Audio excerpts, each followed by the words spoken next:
And we are live, everybody. Yeah. Here we go. So we are having another episode of Teen Talk. Nexus Youth and Family Services presents a podcast where we get a chance to dive into mental health from the perspective of today's youth. We will be discussing real-life mental health problems and talking about how mental health affects our teens. Each podcast will have teens from our community talking about their mental health, wellness, and bringing awareness in an anonymous format, unfiltered and with the current issues that the teens are experiencing. So, I'd like to introduce my lovely co-host, Jessica Walling, therapist here at Nexus. Hi, everybody. This is Jessica. And yes, I am also a therapist here at Nexus in the therapy department, but so is my esteemed colleague and man on the board over here, Mr. Dalen Boyd. Hey. Thank you, everybody, for clapping. I really appreciate that. I don't need all the We did have to hire a in-room audience just for Dalen. Yes, I know. We're really happy to have our guest in today. Benjamin has been coming to Nexus for a while, and he's just a wonderful human being, and I think you guys are going to enjoy him. But before we get started, and before I put him on the mic, let me read a couple things. We want to encourage everyone to be aware of their feelings on mental health issues and know that the topics that we discuss are pretty heavy and can be triggering for some of those listening. And the listeners should be conscious of their own mental health needs and seek help if needed. This podcast is not meant to be therapy or advice to the listener. If you feel you need support, please reach out to Nexus. If we can't help you directly, we can help you find services and offer referrals to your local area. Ways to contact us, our website is www.nexusyfs.org. So that's www.nexusyfs.org. And our phone number is 209-257-1980, extension 101 to reach the therapy department. And if you find yourself in a psychiatric emergency, please dial 911 or the new number for suicide emergencies, which is 988. Or you can text to the number 741-741 to reach a counselor, a crisis counselor, and they'll be able to text back with you. And so we have our guest, Benjamin, here today, and that's an alias, as we are keeping all of our underage clients' actual identities confidential. But Benjamin, we are super happy to have you in studio today and can't wait to get into some of your experiences and hear your story. Yeah, it's cool to be here. I haven't really done anything like this before, but I think it's a nice first experience to get in here and do this interview. Sweet. And I feel like it'll be a nice learning experience for anybody who can listen along. Awesome. I told you. He's already good, right? He is. Now, Dalen, a little backstory. Dalen, or Benjamin here is actually your client that you are currently seeing. Yes. Yes, he is. Yes. He's one of mine. Mm-hmm. Or I'm one of his. He might have a bunch of therapists in his pocket. He just pulls out like a switchblade. No? Okay. Yeah. We've known each other for a few months, and it's always interesting to go into the minds of clients. You know, first, I consider it a sacred opportunity, regardless of spiritual beliefs, religious beliefs, non-religious beliefs. The ability to sit across from somebody and totally hear their story, hear all of their emotional trials and tribulations that they're going through, is an amazing experience and should be taken with utmost care. And so I want you to know that I look forward to our sessions, and I take it very serious, and it's kind of like an honor to be able to sit across from somebody as they go through some of the toughest things that they've had to deal with in their life. I think I don't think our clients sometimes realize that, like, yeah, this may be our job and we come to work, but we do this because we truly care and truly enjoy being able to make a space for you to open up about something that can be extremely scary, something that is unfair for a teen to have to experience, a life that you've been given. And so we are definitely appreciative of our clients, and I don't think they really understand the grasp of that. Yeah, I had a different client, not Ben, but he asked, he goes, "Do you care because you care, or do you care because you get paid?" And I think my response was like, I think that's awesome that you asked that question. Yeah. Yeah. Because, people want to know, like, do you care about me? Have you ever had that thought? Does he care about me? I've always I could just tell. You seemed very attentive. You were always really good to just talk to. Okay. I didn't have that one. Where's the applause at? Okay. Sorry, I like to give David a hard time. No, I think Well- that's really great. Yeah, but here was my answer. Yeah. I said, I care because I care. I work a job so I can put food on the table for my family, It's true. right? Yeah. And they're not exclusive of each other. They're really not. And, it's actually a really prevalent conversation that a lot of people have, like, within the therapy field. It's going to be so lucrative. That has never been my thought. I legitimately would do it for free because I care about the kids. But at the same time, I have a family to provide for, so Right. there's logistics to it, right? But I think that's actually really cool that the client was apted enough to ask that question. Yeah. So what are your thoughts, Ben, about talking to somebody so a stranger, right? So we meet each other. Mm-hmm. I'm a stranger. You had a whole thing, like, I'm going to go to therapy. Like, what was that process? And so tell us, like, how you decided, or your mom or whatever, how you got into therapy, and what was that process for you?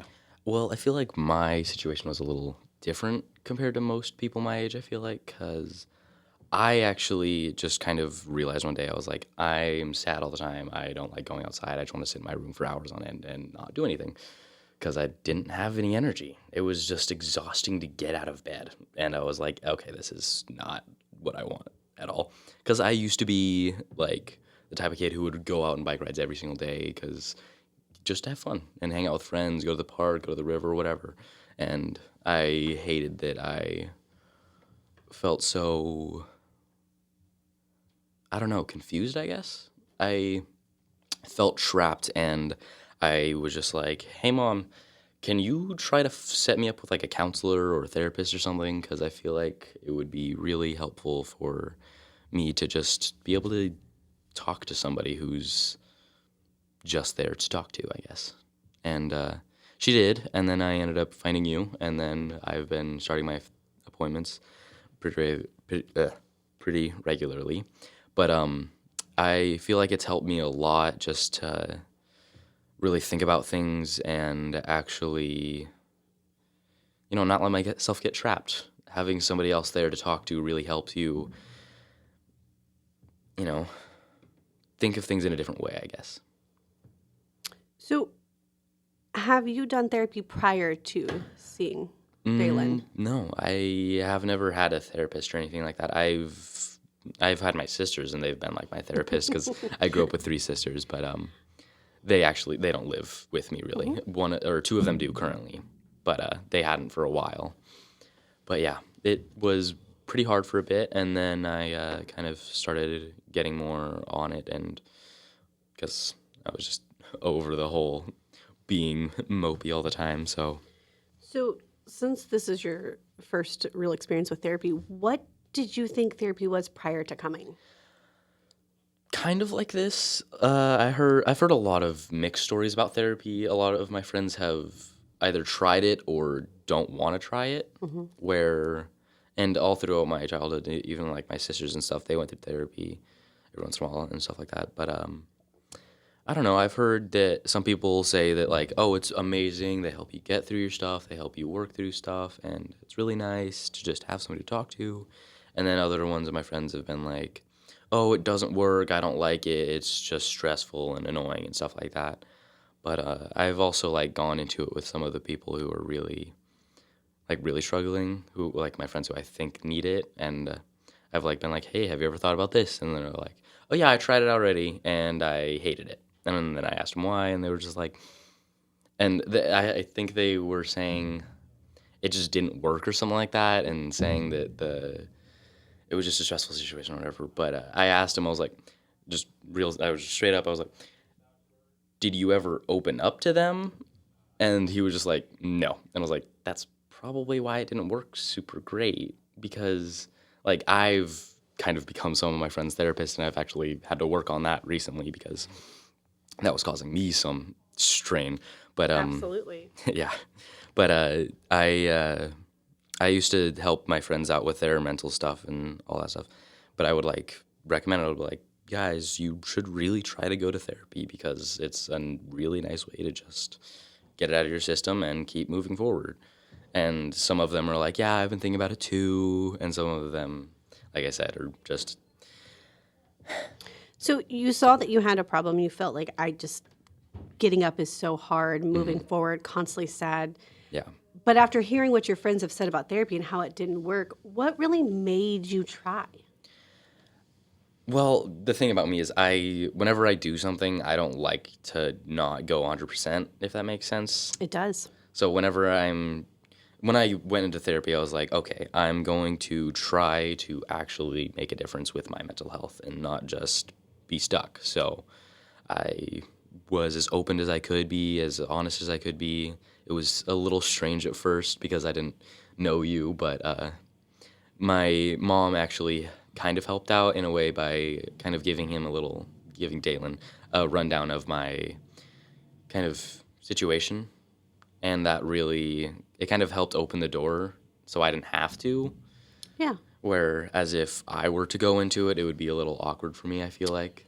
Yeah, we do, and it's pretty common with kids is you do an intake, and you, depending on the referring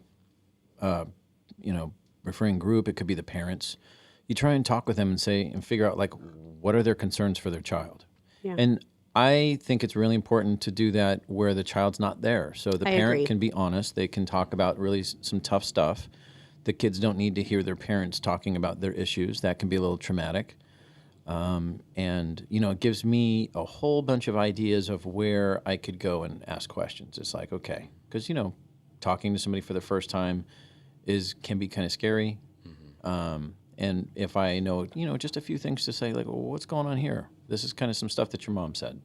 Then it can open up the banks to talk about some things. When you came in for the first time,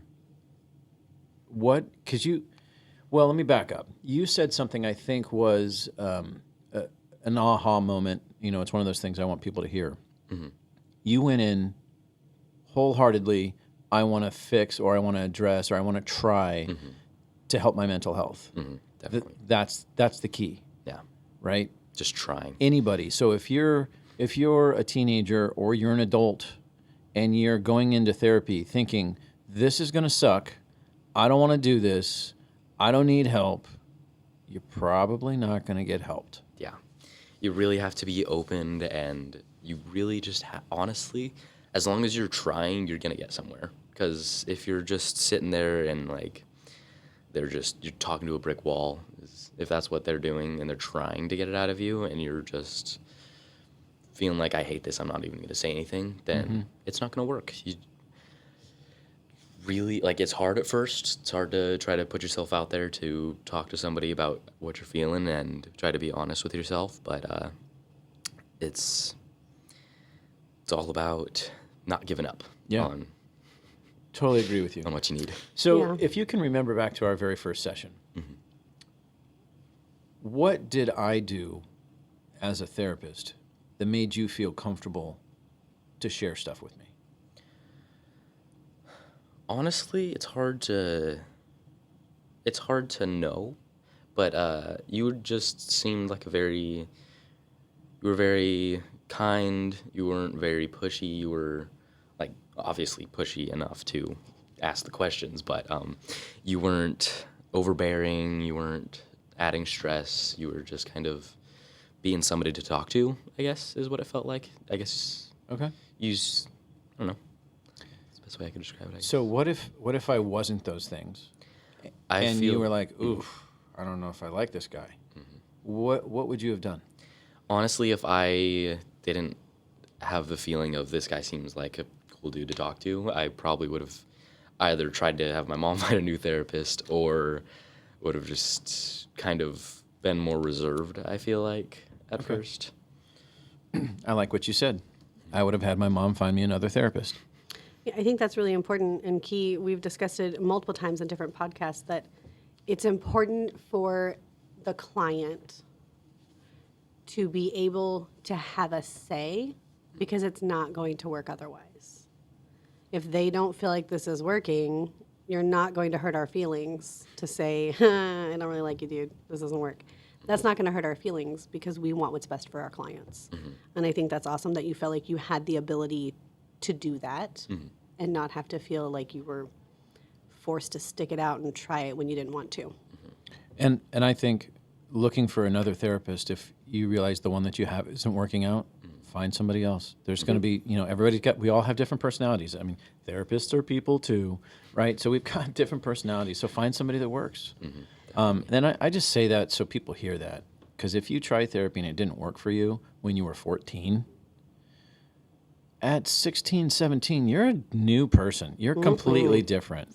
Very different. And at 23, you're a different person. At 32, you're a different person. I'd slow down. You don't want to tell them how old you are, old man. I was getting to your age, actually. Really? Yeah, we're still going. But you're different, right? And so what might work when you're younger might not work when you're older. So just always try and find somebody that helps. Don't just stop and go, well, that's never going to work. Yeah, no, definitely give something a second try. Because more than just us being different personalities, we also approach therapy differently, right? There's literally therapist identities that are different and different modalities and ways that we do things. And I think it's important to give it all a shot and a try. So you decided to give him a shot. It melded well. How was the next session? Like, what brought you back? I guess the first session just kind of helped me realize what I was going into and what I was trying to figure out, I guess. It helped me kind of realize my own stuff, too. Like, I might not have gone super deep. Did we go super deep in the first session? I can't fully remember. No, we, this is all confidentiality stuff. We talked about some basic needs. So, and then we chose I think a topic that was kind of low hanging fruit. You were worried about a particular friend of yours, and should I talk to them or not? And I remember this now. and we literally, so different types of therapy. So one was solution-focused therapy, which is where you want to do more of things that are good for you and do less of things that are bad for you. Definitely. To simplify that process. So we did that, and that seemed to give you some guidance and some focus. And I think you got a good response out of putting in the effort. Yeah. Which is kind of like, oh, hey, I got a base hit on this one. And that always helps, but it's not always the case. That's right? true. Very true. And then I think we addressed also some physical things. And I think this is important. Everybody needs to know that your sleep is the foundation of everything. So sleep is a restorative process if you can boil everything down. And so all the stress, the depression that you're dealing with, if you're not sleeping well, your body is not replenished enough to handle those stresses the next day. And our teenagers, whether they're your kids, whether they're your friends, a lot of times if you leave a teenager to their own devices, they set up bad sleeping habits, right? The word was devices. Yeah. Those interfere heavily. Sure, but so we had phones when I was a teenager. We had pagers and phones. That dates me a little bit. I'm sorry. I was about to say you had phones. Yeah, but you could still stay up super late talking to a friend on the phone. Yeah. You could still watch movies. You could stay up super late. You could, be at a buddy's house and stay up super late. You had the ability to stay up late and, wreck your sleep and try and sleep all day the next day. But I try and recognize right off the bat is sleep an issue? Is sleep part of the problem? It typically is. Typically is. And, cutting out blue light a couple hours, an hour and a half to a couple hours before you go to bed. So that's your phone. Turn it on night shift if you can. Put it away. Setting up your own. Here's the thing. When you're a little kid, you have a bedtime routine, right? There's the take a bath. Then you go in your PJs. Then you read a book. or you play with your toys, or you sit in bed and kind of goof around for a little bit. But there's a routine that you typically go through Yeah, if you have a absolutely. healthy sleeping pattern, and your parents are able to be there for you. And that routine gets you ready for bed. Yeah. And then when you turn into the monster teenager and you have all of that autonomy now, and he's like, I don't need your help, Mom. I don't need your help, Dad. And you kind of do your own thing. Parents kind of let you create some new habits, and sometimes those habits aren't very good. No. And so, I think we worked on creating a routine for you. Yeah. And once I got that in motion, it did really help me. I felt much more, I guess, energized to actually deal with stuff. Mm-hmm. Kind of like what we already talked about. But yeah, it definitely did help to actually have structure with going to sleep and not just laying in my bed for hours on my phone. So what were some things that helped you in your routine? Because somebody else might hear this and go, oh, that worked for him. Maybe I'll try that. My routine was basically about an hour or so before I would go to bed. I would hop in the shower, just rinse off if I didn't need to wash my hair, or wash my hair if it's the day. I would usually wash my hair like every other day, but just take a rinse off every day. Yeah, I don't know about that. Yeah. I'm follically challenged, everybody. But yeah, I would just take a quick shower, and then I would brush my teeth, get in bed. I would try to read if I could. If I couldn't, I would just lay there and work on breathing, or just whatever I could to just kind of relax myself. Any small things here or there, maybe pick up my room a little bit, make my bed real quick. Just a few things to distract myself, to kind of relax myself throughout the day and kind of just wind down, I guess. But after getting the schedule down, that really helped. I do need to work on it again, though. I've let it slip a little bit here and there, so I'll need to work on that more. But we're also on definitely- winter break from school. yeah, definitely. That also so it's like affects it's All, things. different, all right? rules get thrown to the into the trash bin once a break comes along. as a parent, it's making sure they stick to that schedule even when you're on winter break, and they're like, but why? Because I'm your mother and it's good for you, and I have to be the bad guy, right? Like someone has to do it. But it's funny you said like the routine. For some, like especially like my kid, if you like disrupt that routine and be like, "Hey, go take a bath in the middle of the day because you're dirty," but it's not time for bed, right? It's Right. so the routine is so prevalent and so important that our bodies immediately think of what that creates and what that goes for, and it prepares us Yeah. so subconsciously, and so it's a really important thing to create and have. But how would you handle the situation if your mom like all of a sudden like, oh, I need to institute Ben's bedtime routine again? Would you be like, woman? I would not like that. It would be a struggle if my mom tried to get me into a routine that she set up, because I kind of like to do things on my own, I guess, which makes it difficult for my mom to get involved with that kind of thing. But yeah, it would be interesting to say the least. Benjamin, how old are you? I am 16. Yeah, 16. So- So, but that's why it's super important It is. for you to create the routine, because you created it. It's your autonomy, your decisions, and things that work for you, not prescribed by somebody else, not prescribed by your parent. Yep. And that made it work. Yeah, having the self-control to get into the routine feels very relieving, I guess, because if something's working and it's you who's making it work, it feels really nice to just be in a comfortable position. It gives you that encouragement and that stability that you've done it yourself, that accomplishment. Yeah, definitely. And I also think it prepares them for when there isn't someone around to say, hey, you should be doing this. Oh, yeah. It's Right? Like, it's putting on your big boy pants. Exactly. Taking care of yourself. For sure. So how long did it take you to notice you start a routine, and you just said earlier that you now had the energy to deal with stuff. How long did it take you to recognize that, hey, there was something to that whole sleep thing, and now I'm able to deal with some stuff? I'd say after about a week of that routine, I started to notice a difference. I was sleeping better. It was like back to back to back, so it wasn't like something that was getting switched up or anything like that. On weekends, I would maybe stay up like an extra hour or so, but I would still try to like have that wind down thing after I stayed up my extra hour or so. But It was nice. It didn't take crazy long. I was expecting it to take longer than it did, but it was pretty quick. But it wasn't the, like the next day. No, it definitely took a not. week, It was at least a week. and that's going to be different for everybody. Definitely.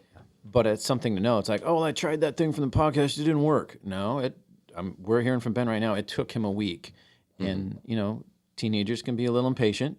So it takes time for things to work. Yeah. In the real world, it takes time for multiple aspects of things to work. Very rarely do we have an overnight success on something.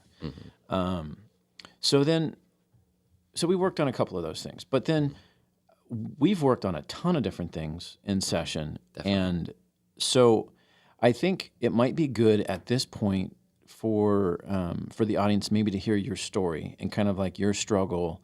And you can go in as much depth as you want. You don't have to get super personal if you don't want, but give us an idea of from what you said in the beginning to things that you're dealing with and why you think therapy was important to deal with what you have going on. So I don't want to, I'm being vague because I want you to, talk about what you want to talk about. So give us your story. I guess I'll start with more recent stuff that's been more in my mind, I guess. Sure. Basically, like, school is stressful, obviously. Keeping grades up, keeping friends, trying to figure out where my place is, I guess. And I've made friends, I've lost friends, I've actually recently had to, like, cut off a friendship because I realized the guy was really annoying. And he was not the type of person I wanted to have in my life. Yeah. We don't talk about friendship breakups very often, but it's a thing. Yeah. Definitely. But yeah, and like just the feeling of being alone in general just is really hard. But I've been able to work on that kind of stuff and get through that stuff. I'm still definitely working on pretty much everything, but it's something that I can tell is building up and starting, like the puzzle pieces are starting to fit in their places and stuff like that. And but I've had a lot of stuff to deal with, even in my childhood and stuff. My family's crazy. Family's usually crazy, but most of my family, all of my aunts and uncles and my mom and stuff hate each other. And on my dad's side, it's weird because there's like underlying hate and then there's trying to fix things and chaos because some of them are just constantly at war with each other. But it's also been annoying because like I've been able to hang out with some of my cousins and stuff like that because of the family feuds and stuff. But there was always chaos and so much yelling. And like I remember when I was younger, when my parents or whatever, or my cousins or whatever would be yelling, and I would just be stuck being like, I don't know what to do, so I'm just gonna go sit in my room for a while. And I remember one time I actually intervened between a argument between my mom and my second oldest sister because they were arguing for a while, and I think it really hit something in my mom because when she heard me being like, guys, calm down, because I was like, God, how old was I? Probably, I'd say around 10, maybe closer to 7.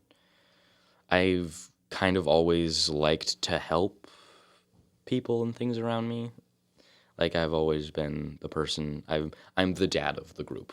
Most of my friends call me that because I'm always the one who they go to talk to because I'm the one who doesn't laugh at them for it. Right.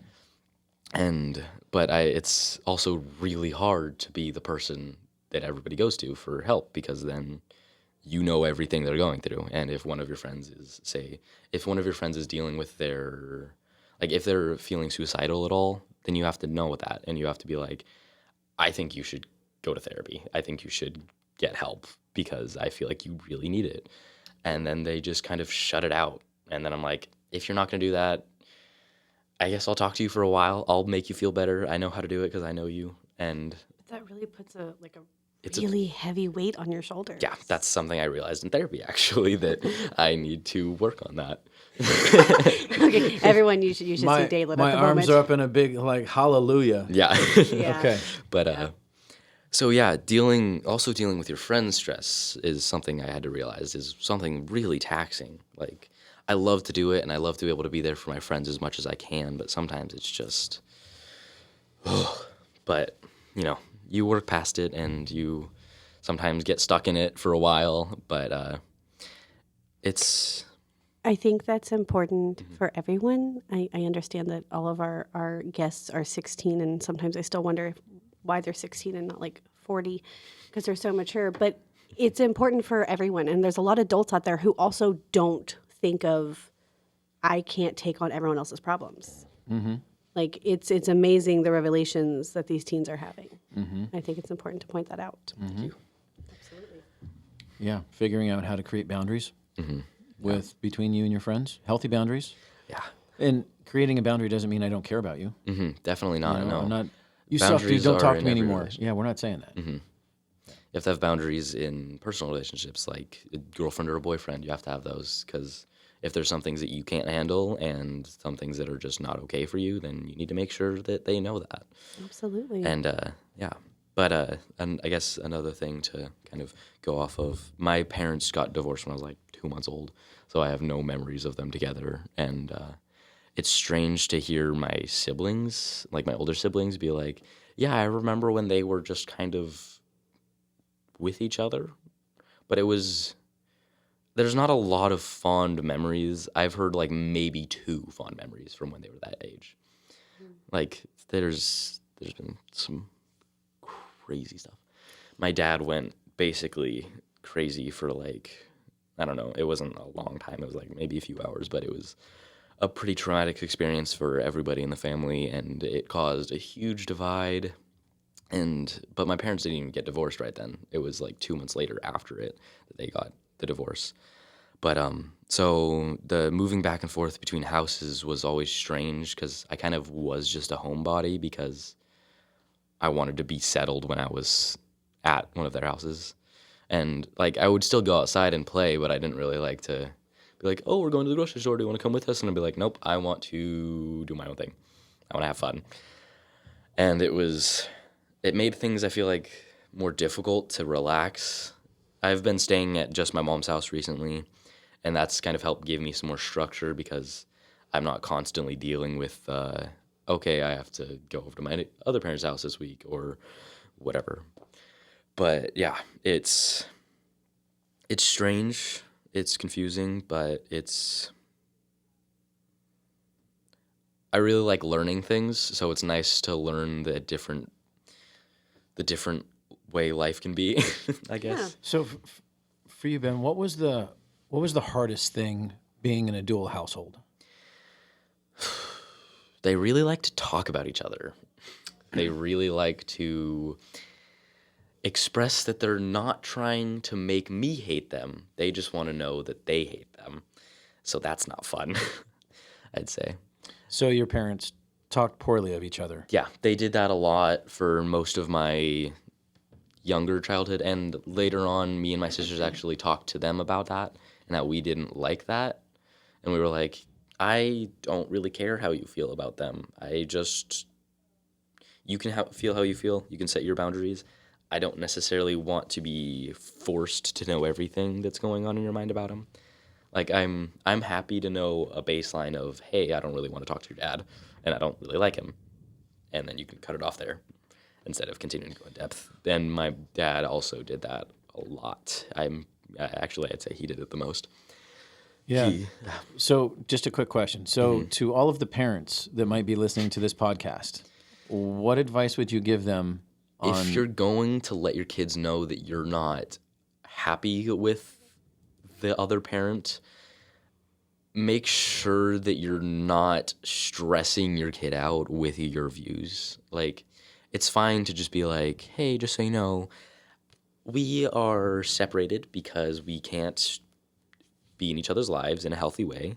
So we're going to be around each other because we have to, because we're your parents and we love you. But if you're a parent, don't go into detail. Don't add on. If you say it once, you've said it enough for the most part. Maybe if things are going better with the other parent and things seem like they're getting different, then you can be like, oh yeah, things are actually going okay right now. Or like, we're not constantly yelling at each other about schedules and stuff like that. But like a checkup once every few years might be okay, but I'd say anywhere more than that feels a little too much for me because you don't. Right.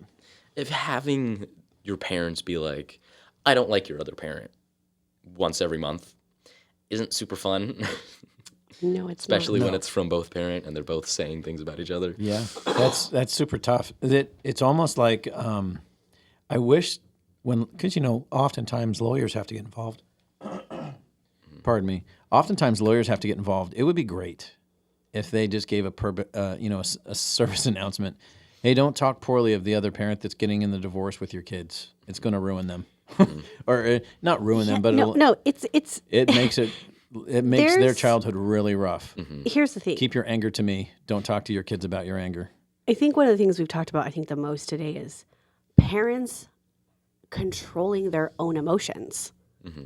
Like, it's not your 16-year-old's job to make your emotions and listen to your problems because they cannot cope with your problems and their own, right? Also, you're supposed to be in this relationship where you want to look up to your dad, you want to look up to your mom, you're looking for love and approval and parenting and all of this attachment. But when the other one doesn't like the other one and you're constantly hearing it, you're like, okay, well, who do I appease? Who do I get attachment to? I'm this stretchy toy that's about to break as you're both pulling me to either side. Yeah. Right. And I don't think people really realize that because they're so stuck in their own moment that they can't see the damage it's creating. It's like a grenade. A grenade knows it's a bomb, but it doesn't really know what it does afterwards because it's already exploded. Oh, I like that. Thank you. Military wife over here. Yeah, I like that. And I can hear people saying, "But you don't understand." My blah blah. I get the anger. I get the dangerous situation you're in. I get how evil of a person your ex-spouse is. Yeah. They really like to warn you of the danger too much. Right. But it's not something that should be put on the child. And I do want to say, and I think it's important. You had mentioned like checking in, and I'm coming at it at a different view. When you are in a split relationship and you're in a divorce and your child needs therapy and you're going through things and there's traumas, yes, as a parent, we want to check in to know that our kid's okay, but there's a way to do it. We don't check in, oh, your dad is evil. What has he done to you? Tell me. I need all of this recourse. It's, hey, how are you doing? Is everything okay? Did you have fun at dad's? Hey, what'd you do? How'd it go? And then you'll get the information you need from there, right? Yeah, definitely. Because a kid's going to be like, Mom, this happened. Because you're more willing to talk to him. Yeah. Do you feel like that would have been a better situation for you? Definitely. That's kind of what my sisters did, honestly. My sisters kind of parented me a lot, and I love them Way to go, all sisters. more than anybody else in my life. They are basically my parents. But As an older sister, I take that as high praise. yeah. But it was a little strange because I never really I had a role model, a male role model, but it was confusing because I only saw really one side of him, my dad. Yeah. And it made it confusing because my sisters or my mom would always be like, "Oh yeah, he's doing these terrible things or whatever." And like I would almost always believe my sisters, and I would be like, "That sounds like something my dad could do if my mom said it, but I'm not gonna put it in the true or false thing. It's like a piece of information I can hold on to if I need to." Yeah. But it was weird and confusing and honestly pretty irritating that my dad was so two-faced. Yeah. And still is. He doesn't live anywhere near here, but It's okay, that's why Ben. I'm talking. You are safe. Yeah, I know. That's why I feel fine saying Absolutely. this. But yeah, it's so strange. And more recently, I've been able to connect. Like having a male therapist, I feel like was a good decision to make because I've never really had a male figure to talk to besides my guy friends. So I think it's a really nice experience. And having my coaches and stuff for wrestling and my teachers and stuff like that, those people have really, they've shown me the type of man that's a good person compared to the type of guy who's not so great of a person. Absolutely. I think it's important that you were able to recognize that and notice how valuable that is to you. Definitely. It's really great. Yeah. But yeah, let's see. Is there any other? You're so quiet. I'm just letting Ben talk. I'm just like, okay. I think it's really interesting to hear these things. You know, I'm kind of soaking it up. I know I'm supposed to say things, but I'm like, he's on a roll. Let's keep going. That is what we call using the silence. That's right. I don't need to keep talking. So But you love to talk, Dalen. I do. Okay. I do. Glad we clarified that. So, not to get into any of the detail, but how do you feel you got to a place where you were depressed, dealing with anxiety, struggling to cope? Do you think that was a product of your home environment? Because, I mean, you're very analytical. That's one of the things I figured out in our very first session. Very analytical. So what have you put together as where you're getting the new struggles from? And when I say new, I mean within the last year. Yeah. I'd say when I first moved here, I moved from someplace about 7 hours away. I'm not going to go into details right now, but yeah. Basically, I moved from where I used to live to here, and it was a very stressful process because at first we were living at my aunt's house because that's kind of where we could stay at the moment, and we were just kind of trying to escape the old life we had there because it was stressful and chaos and family was all there and just nowhere to feel safe and stuff like that. So we came here and we lived with my aunt and uncle for a bit, which was okay at first, and then the fighting between my mom and my aunt started to build up again, and my aunt's very... I'm trying to find a word that's not offensive. I know that's a little weird, but she's very... Strong-willed? Strong-willed, but in a very controlling way. Still strong-willed. Yeah, still strong-willed. Very struggled, yeah. Very And particular. Type A. She always feels like things are unfair and never in her advantage, I guess you could say. She always feels at a disadvantage, is a better way to say it. But so that kind of started to build up, and then there was some arguments, and then we didn't even talk to them while living at their house for a few weeks, and then we were like, okay, we need to get out of here.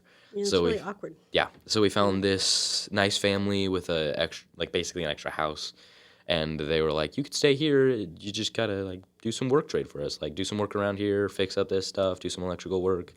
And then I think we actually helped build a well for them or something like that. Nice. Just doing some work trade here and there and doing some actual work to actually pay for stuff and stuff like that. So that was a lot better. We didn't have to deal with the stress of them. It was decently small, but it was still relatively comfortable. So it was better, but it was still definitely stressful because it was closer quarters than we were used to. So it was a little, I don't know, uncomfortable by the close quarters. But after, how long were we there? We were there for probably a month or two, maybe a little longer. And then we were searching for houses, and then we found this amazing place, top of the hill, about a few acres of property. It was beautiful. Some guy who loved to collect old relics and stuff like that. So he ended up passing away, and then his family was like, you guys seem like the perfect people to kind of redesign his dream, and we kind of turned that into a sort of Airbnb rental place. So that's a nice additional source of income along with my stepdad's job. But it's gotten a lot nicer, but at the first bit of living there, none of my sisters were near me. They were all at least a few hours away. Most of them were at least 7 hours away, so I didn't really have them to talk to. So I feel like that was kind of the thing that made it continue to go out of control, I guess. And then my mental health just kind of kept feeling worse and worse because then I was lonely, and my friends were all I was at a weird standing with all my friends. I didn't feel like I wanted to be around them all, but I also really wanted to hang out with them. So I felt like trapped because I was like, I really want to hang out with these guys, but I also don't really have the energy to. So it was just really tiring and exhausting and just so much. And then my sister started moving back here. I got into therapy. I've been doing work on myself to help with that. But I'd say it was all those things that slowly led to my decline of mental health, along with the overlying stuff from my past and all that stuff, and all the traumas and stuff that I've not fully processed and gone through. I feel like I've done a decent job with dealing with that kind of stuff for the most part, as much as I can. And also, I just remembered something else that I've completely forgot about. When I was like, how old was I? I was pretty young. I'd say I was probably around, it was a little after that. I'd say 9 or 10. I don't know where it came from, but I just kept thinking about how every single one of my family members is going to die one of these days, and everybody I love is going to die one of these days. So and for some reason, I connected it with space and how, I think it was like about when everybody was talking about, oh, we're going to try to either save our world or move to a different planet in the future or whatever, because human race is so good at taking care of the earth. But basically, for some reason, every time I would see like stars, not looking around, but I mean like pictures of like planets and stuff like that, I would just be like, think about it for a second, and then my brain would make the connection of like, oh, that's really far away. My lifespan isn't that long. I'm going to die eventually. And then it would spiral out into my entire family being like, and me being like, I don't want my entire family to die. I don't want to deal with all that. And then I just kind of kept processing it, and it was not fun for like a good few months. But eventually I just kind of was able to be like, that's not yet. I can focus on that later. Nothing like having an existential crisis at 10. Yeah. Yeah. It's so fun. Yeah, worrying about death in your life. Yeah. That was, I'm pretty sure that was actually because that was like the first time I was ever like, my dad didn't have custody of me for a while, so I like wasn't in his life for like I think half a year, if not almost a year. It's fully his fault, but he doesn't like to remember that part.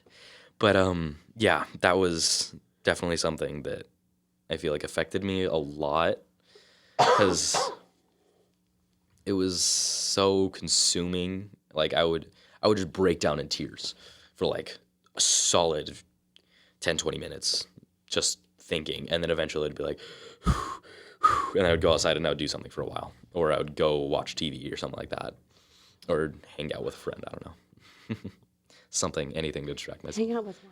Huh? What'd you say? With friends or family. Oh, I thought he said hang out with Fred. I was like, okay, who's Fred? With Fred. I'm like, who's Fred? And this podcast just took a turn. Sorry. You don't know about my imaginary friend? I mean, No, I meant friends. But yeah. So yeah, it's been a roller coaster. Whew. Yeah. It is a roller coaster. Definitely. And so what I just want to summarize kind of what I heard you say. Mm-hmm. See if I can boil this down.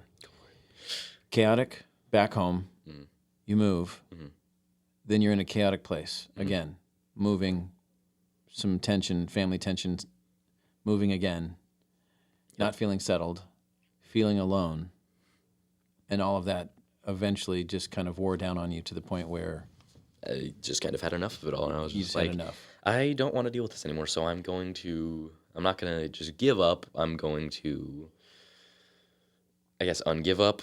I kind of felt like I was already at a given up state of trying to make myself feel better. I was using escapes and not trying to actually heal, I guess. Mm-hmm. Like I would just play video games for hours on end instead of dealing with any of it, or sleeping all the time, or just, random things that would distract me and not deal with anything, which didn't help. No, it's kind of an ugly cycle, right? Yeah. You distract yourself, which sometimes in the moment can be good, but it's a short-term fix. Definitely. If you're not actually dealing with it's really just an in the moment fix, honestly, because it doesn't last. It ends up feeling, because you end up being more drained because you don't end up getting any sleep from it, and it's just a lot of a lot of chaos, but So, what would you? How? So you had. There's just so much in there. So, what is the barrier for you? You were having mental health issues. You were dealing with depression. You were dealing with anxiety, and you're like, "Oh, Mom, I think I need a therapist, or I need a counselor." I think that's the word you used. Where did that come from though? Because you had never had a counselor before, and so for me, when I talk to a lot of kids, there's TV and they're like, "Oh, counselors and therapists, blah blah blah," or there's a counselor at school, but they've got very little desire to actually go to that step to get a counselor. So what made you think this is the direction I need to go? honestly, I'm not really sure. I kind of just was like, I was in my room, I was thinking, and I think I was just like going through stuff. I could have just had a panic attack, honestly. I don't remember. But I was just not in a great headspace. And I was just like, I thought about it and I was like, I need to figure something out. I need to get something working. And I was like, I guess I've talked about therapy as like kind of a joke. And then the more I thought about it, I was just like, I just walked out of my room and I was like, hey, Mom, she was just sitting on the couch somewhere doing something, watching TV or something. I just walked out and I was just like, we know the door frame. Hey, Mom, do you think you could get me a therapist? And then she was like, sure. And then she did. And I just kind of went from there. Was that the first time you would talk to her about issues with your mental health? Not the first time, but the first time recently, I'd say. Okay. I'd say I So was she more had no reserved. clue what you were going through? A From your little bit. perspective? I'd say barely. Barely. She kind of knew I was not doing amazing, but I don't think I really made it open to her, I guess, Okay. until asking for the therapy. I was just like, And did that open up any discussion for you guys? Or did you like open up, say, hey, I need a therapist, and then did you close it back down? honestly, probably. Maybe a little bit. She might have like had a conversation or two with me, being like, "Hey, what's going on?" or whatever. But we didn't talk about it a ton, just because it's kind of hard for me to get into that kind of stuff with my mom and stuff. Oh, I was just going to ask that question. Yeah, So it's hard to talk to your mom. yeah. Why? I guess difference in opinion is the best way I could say it. We have not very different. We have decently different ideas on life and outlooks on how to go about things, how we view things, and stuff like that. We have a very opened. We're both very. She loves to help people too. We both really like to try to be there for as many people as we can, but the way she does it and the way I do it kind of, I guess, don't work with each other very well, or at least in my perspective, they don't, because I feel like I don't have the interest in the way she does, I guess. Okay. We have, So there's some barriers to connection. yeah, You've realized you as a person, you're a little different than what your mom is. And you don't necessarily feel like talking to her is beneficial to you. yeah. Okay. Or at least it feels too strenuous to try. Okay. Is that something that you're interested in working on in the future? With trying to get into a position where I can, Sure. yes and no. I want to be able to be more open with my mom, and I want to be able to not hide things from her, I guess. But I don't know. It's hard to change that kind of thing. It is. Just a little words of wisdom, which I try not to do too often. But in this case, I went through the same thing. Not wanting, hiding things from my mom, not wanting to talk to her. And I realized, and this happens for a lot of people, that the 16-year-old version of you might find it very hard to talk to your mom. Yeah. Then when you get some more life under your belt at 26, 10 years later, you're going to have a different relationship with your mom. Definitely. And then when you're 46, you're going to have a completely different relationship with your mom than you did when you were 16. Yeah. So I'm not saying it's going to be better. I'm not saying it's going to go the right way. I'm just saying be open to the possibility that an older you is going to completely relate to your parents differently. Yeah. That makes sense. And I wouldn't give up. You know, it's like, I'm never going to talk to my mom. I'm not that person. You might be in 10 years. You know, just be open to it. Yeah, definitely. You know, you don't have to, it doesn't have to be this way forever. Because they grow too. You know, that's the other thing. Parents, they have a hard time going from like, oh, you're 10, you need me for everything, to now you're 16 and you don't need me for much. And then, you know, they're not treating you. It's hard for them to treat you like a 16-year-old. They're like, what does that look like, right? We don't have a manual.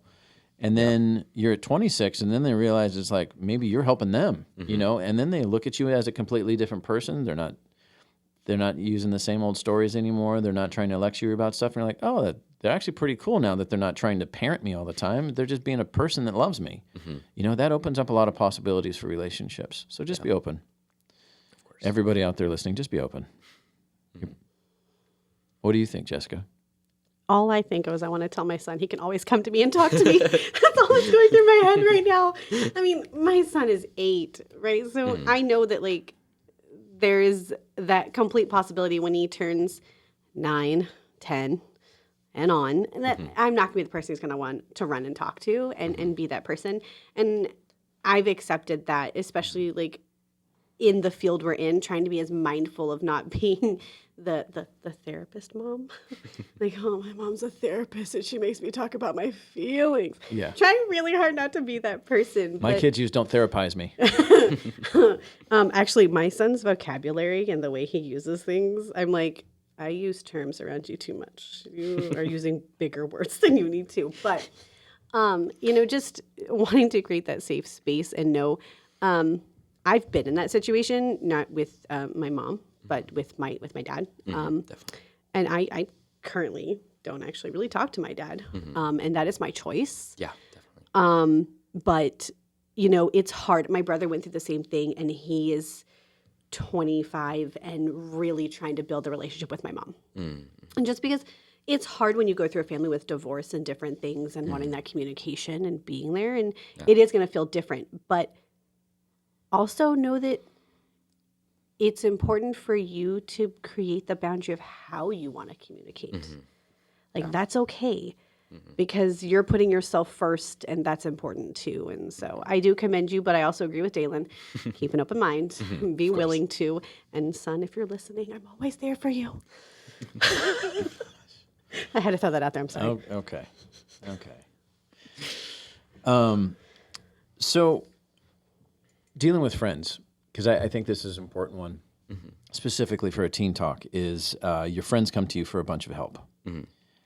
And that creates stress on you. Yeah. And it's also super hard to tell your friends no. Right? Yeah. Because then you're the jerk. The way I kind of went about that was just like, that sucks, dude. I'm sorry. But if you want, we could go hang out or do something and just kind of like get it off their mind and help them have a little fun here and there so they can relax a little bit. So they can hopefully actually think about it themselves a little bit so they won't just be upset for hours on end. Okay. So you deflected a little bit. Kind of, yeah. Tried to add some fun. Tried to add some fun. Tried to help their mental state in a different way besides being their counselor. Okay. I think that's pretty smart. Yeah, Now, how do I you agree. filter?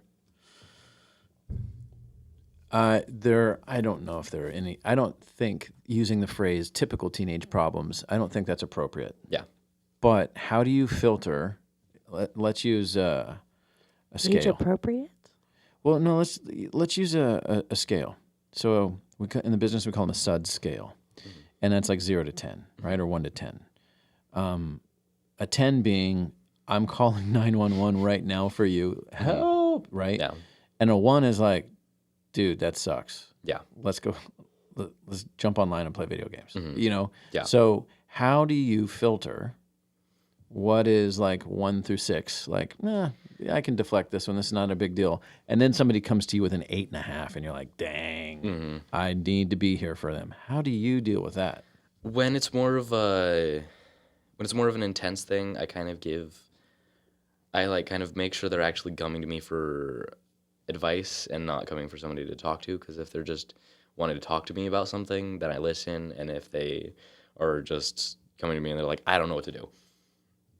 What do you think I should do? Then I'm like, honestly, just be open and tell them how you're feeling, or be open and get out of that situation. Don't try to hide your feelings if you're in a dangerous situation or whatever it is. If they need advice on dealing with a friend, dealing with their partner, dealing with family or whatever, it really just depends on, or just dealing with themselves, really.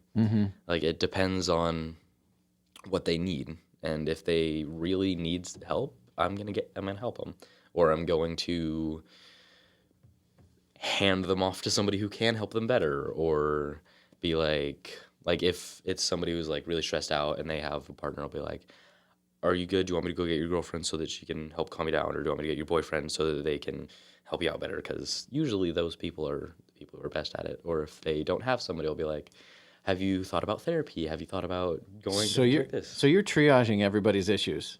You're like, let me figure out what they need right now. Who can help them the best? Is it me in the moment? Yeah. Nope, not If anymore. it's not me and I can pick somebody who's better than me and it doesn't add to me and add to my stress, if it's just going to add to my stress no matter what I do, then I'm just going to help them out. But if I can be like, okay, I can see you're not doing great. This will help you. Do this. Good luck. Okay. Do you find yourself giving advice or listening, or both? A lot of both, lot I of feel both. like. And more recently, I feel like it's gotten a little less, but now that I've gotten into a more, let's say, healthy situation with my mental status, healthy-ish situation with my mental status, I've tried to help a little more than I was at first. When I was first starting my mental health journey, so to speak, I kind of feel like I shut off from my friends a lot more, and I was a bit less helpful.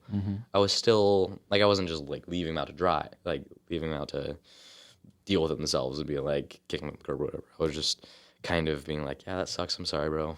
And then would just kind of hang out with them for a second instead of getting into it. So, a nice byproduct of you working on your mental health has been you've been able to be there more for your friends for their issues. Definitely. And that helped my mental health again, because then I didn't feel like a jerk for just ignoring them or not being around them. Because then I was like, hey, I'm interacting with friends. I'm making them feel good. I feel good because, things are working out right now. Nice. Have you had any big things come your way from your friends, like suicide, Here and there, yes, I have. Some of my friends... overdoses, anything like that? Deaths? None overdoses. One of my closer friends, pretty close friends, passed away last year. And that was really hard for them. And it's something that they still deal with this year. And it's really just... like, the passing of a friend that's that close is really confusing, I feel like. And it's made... like, after this guy passed, and I didn't really know him, but I knew he was an amazing person just from what everybody, all the stories about him. And he was definitely a helper. But that's a big thing that was difficult for some of my friends, because then they didn't know what to do. Right. They were just stuck. And there's been, like, breakups, and there's been... some of my friends have gotten cheated on in the past few years, which have made them feel really low. And dealing with that kind of stuff it's definitely difficult. And sometimes you can tell that it was a mistake that the friend made, and you try not to, like, put that on them. You're trying to, like, kind of like help them get through their thing without being like, you made a stupid decision. Right. Yeah. So try not to be judgy. Yeah, try not to be judgy, basically.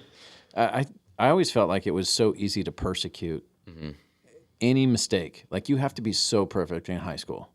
It's super stressful. Oh, yeah. You gotta walk the right way. You gotta say the right things to your friends. You can't get in trouble. You can't do something stupid. You can't be caught doing this. You can be caught. It's better if you get caught doing this, because now you've got better status. That's right. It's a really hard line to walk. Yeah, it's a maze. There's so many paths, so many things that could go wrong. It's more like a labyrinth than a maze. A labyrinth. It's just... because there's monsters in labyrinth, right? There's monsters, there's traps, there's all that stuff. But yeah, it's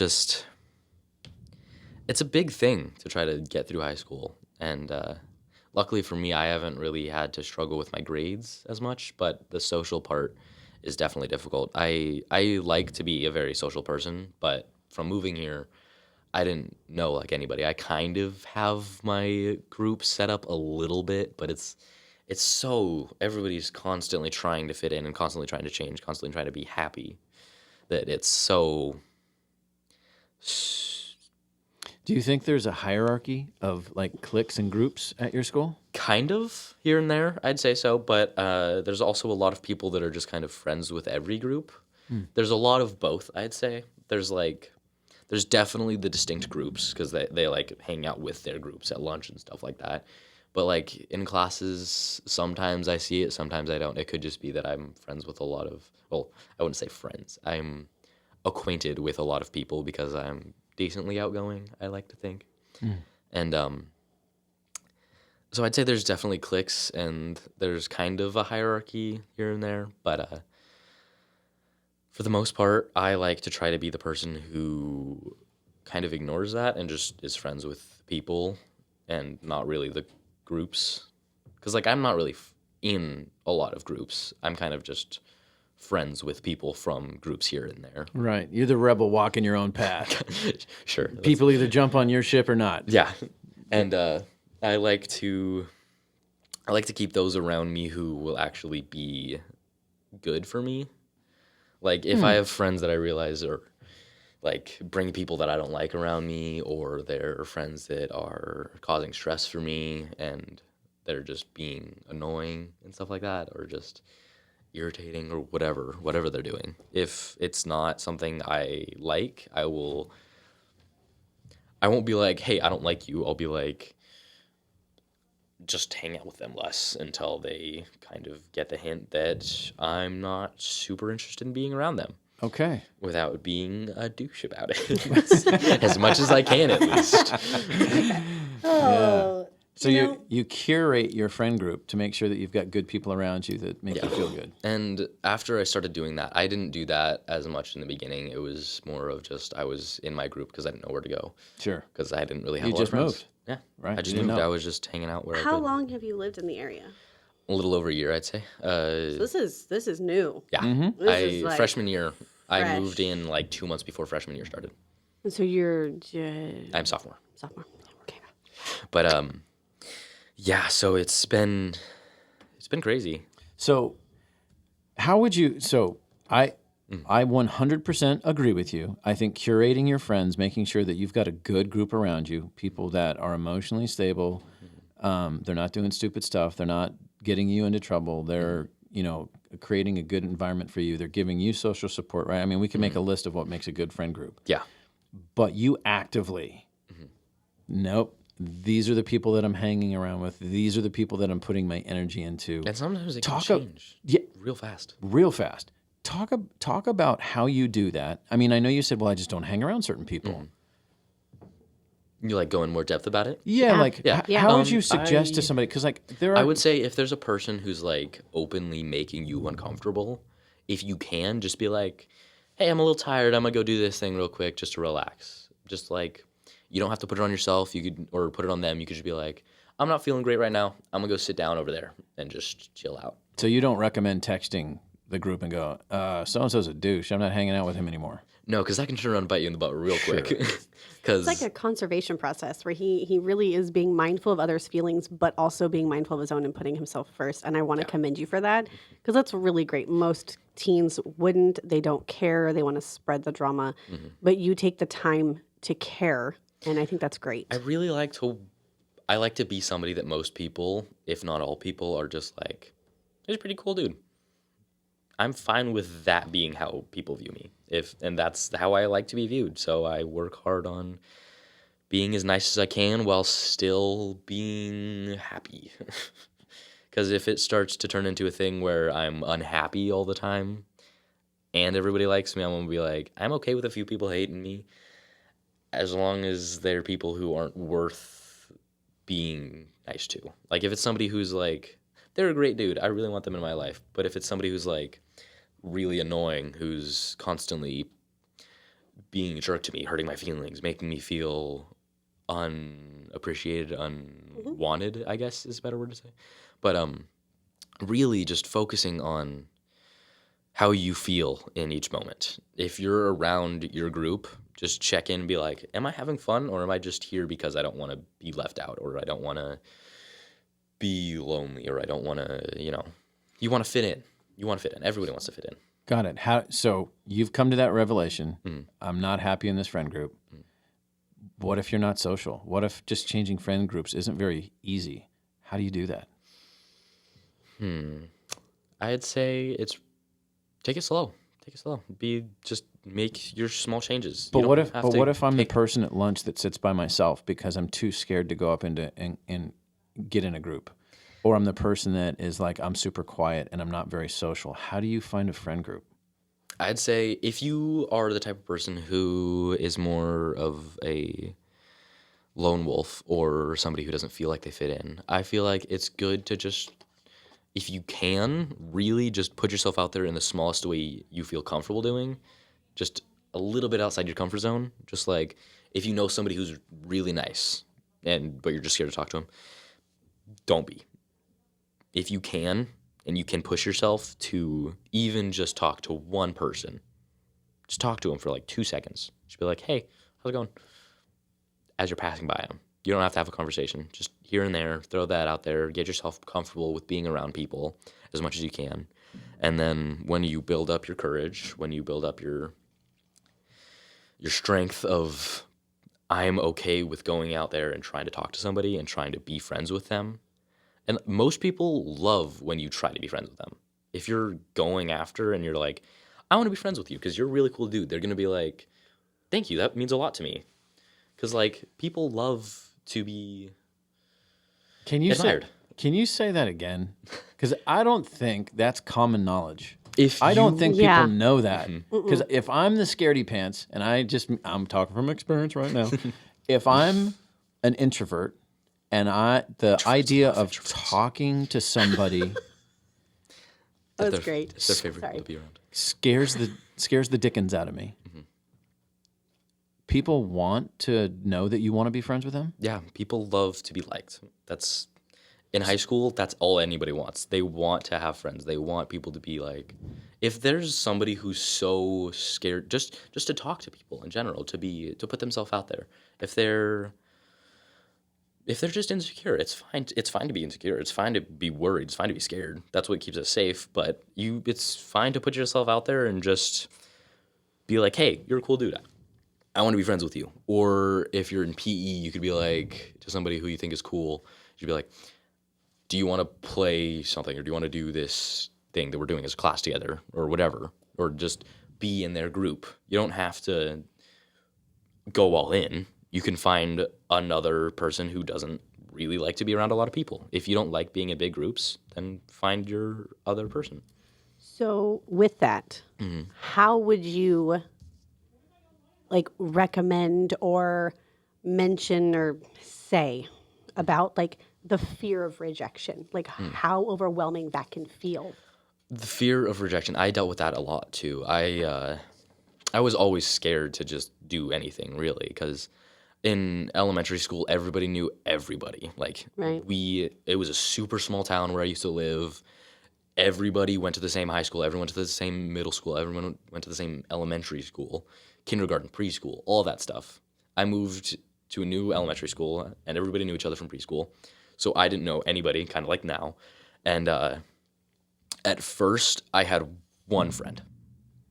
One friend since he also changed schools. He went from the same school I did. We've been best friends. We were basically brothers because we were the only people we really knew. We became friends. We started putting ourselves out there, and all you can do is just try. If you're willing to try even the smallest bit, and if you just really don't like being alone, if you're lonely and you're like that one person who's sitting on the lunch table by yourself. Is that what you said? Really, yeah. Yeah. Like just sitting alone. It's fine to do that if that's what you want to do. But if you don't want to be that, if you don't want to just sit alone, then put yourself out there a little bit. Just be willing to. Even though it's scary. Even though it's scary. Even though you think you're going to die. If you it's going to be scary even when you have friends. Okay. To make new friends. And so being scared's okay. being scared is perfect. It's fine. As long as you're willing to move past the fear and it's fine to have it as a reminder, being like, just so you know, something bad could happen, but something good could also happen from the same thing. It's not, this is what's likely going to happen. It's kind of like a two-way street, because you don't know what they're thinking. You don't know what the person you're trying to be friends with is thinking. Right. That's your own projections, and you're obviously going to put yourself down because that's what we like to do. Mm-hmm. But you just have to be willing to put yourself out there. And even if things don't go great at first, don't stop, because then it's just going to get worse. Right. Like something I dealt with rejection was that I really did not want to make things worse, but it wasn't going to get any better if I didn't do anything. And it was going to get worse just slowly. So it's better to, even if you feel like something bad's going to happen, it's better to get it done with so you don't have to deal with it later and don't have to continue to have that on your mind.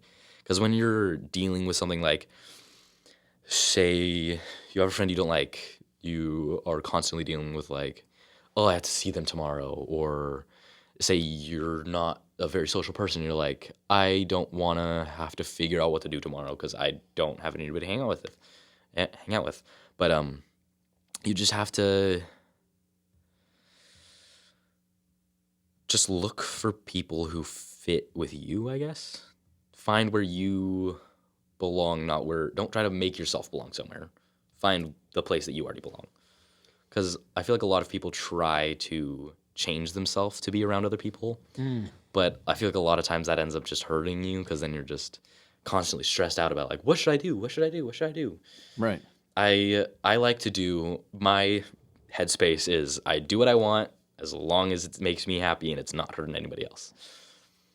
If I can be happy with what I'm doing, and even if it's not what everybody else wants me to do, I'm going to do what I want as long as it's not hurting me and hurting everybody around me. All right. We got spitting wisdom over here. I was going to say, he's dropping some real knowledge. You know what? It has been great talking with you. This has been wonderful. You've been very insightful and definitely wisdom beyond your years. And I think that's really, really great. And I'm honored to be able to have this conversation. Thank you. Absolutely. Yeah. It was wonderful having you on. Nice. A lot of great content. Whew. Yeah. All right. Well, thank you, everybody. Thank you, Ben. It's been awesome. Thank you, guys. And I'll see everybody next time.